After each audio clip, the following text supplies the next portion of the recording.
बड्ड मुश्किल छै ई नाटक देखऽ के लेल हम दुनू गोटा पहुँच गेलहुँ मंडावली NST और अंदर एंट्री लऽ लेने छी। आब स्कूटी पार्किंग में कऽ के आब हम सब नाटक के रूम जे छै हॉल तै में जाय के लेल मतलब चलि देलिए।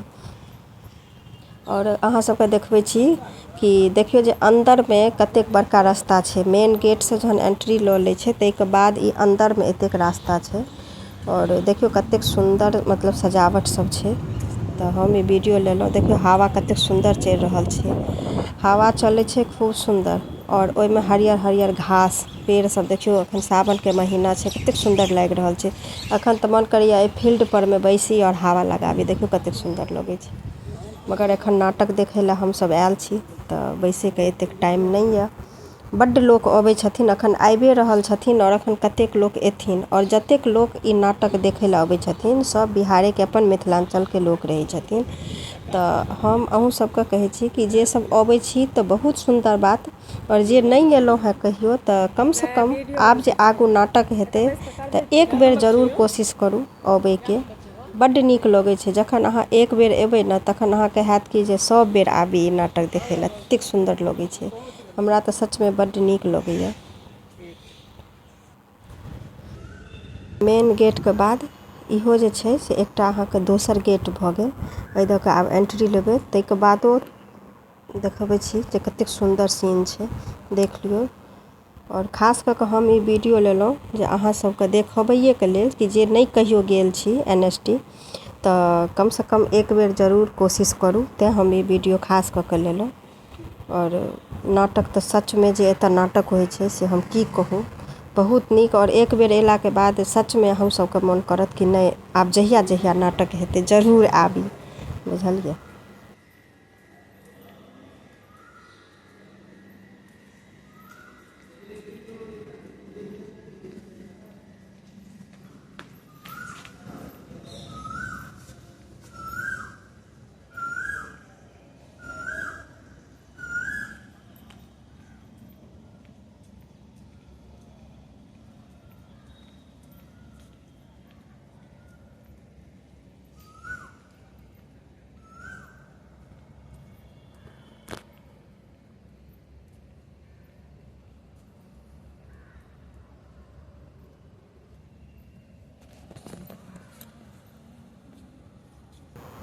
ई सीन भऽ गेल अंदर के। जहन हम सब एंट्री लऽ लेलहुँ तऽ हमरा सबके सीट भऽ गेल तऽ बैस कऽ सोचलहुँ कि कनि जतेक लोक अपना मिथिला के आयल छथिन तऽ कनि हमहूँ ई वीडियो बना ली।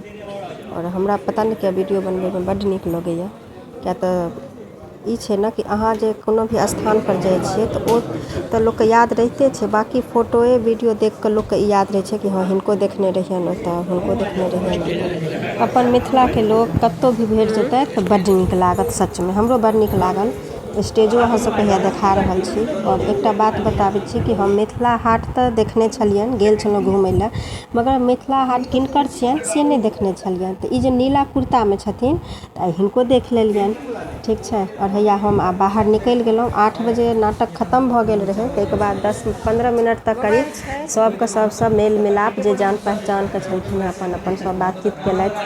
तऽ ज्योतियो जी से फेर मुलाकात भेल और चंदा जी से, डॉली जी से। हम सब रिकॉर्डिंगो में जे जाइ छी तऽ हमरा सबके भेंट होइत रहैया, तऽ एतौ भेंट भऽ गेल तऽ कनि कनि के गप भऽ गेल। ताहिके बाद हम बाहर निकललहुँ तऽ सोचलहुँ कि जे आब एंडिंग वाला सेहो कनि वीडियो बना ली। और खास कऽ कऽ हम एहि दुआरे वीडियो बनेलहुँ कि अहाँ सबके देखबै के खातिर जे नहीं केओ आयल छी ना तऽ अहाँ सब देखू, जैसे कि लालच हुए। तऽ खैर अहूँ सब जे सब दिल्ली में छी कम से कम से तऽ आबे सकै छी नेक्स्ट टाइम वीडियो मतलब नाटक देखै लए। तऽ बाहर निकललहुँ तऽ देखियौ आराधना जी के हैया नजर पड़ि गेलै। ठीक छै, तऽ अहाँ सब जरूर बतायब कि अहाँ सबके केहन लागल हमर ई वीडियो, ठीक छै। अहीं सबके देखबै दुआरे हम ई छोट एकटा मतलब एहिना वीडियो बनेने छलहुँ। और एहिके बाद हम एकटा छोट मोट क्लिप सेहो देखायब नाटक के, जे हम सब नाटक देखने छलहुँ हैं। बड्ड मुश्किल छै। तऽ अहाँ सब जरूर कमेंट करू कि अहाँ सबके हमर ई वीडियो केहन लागल।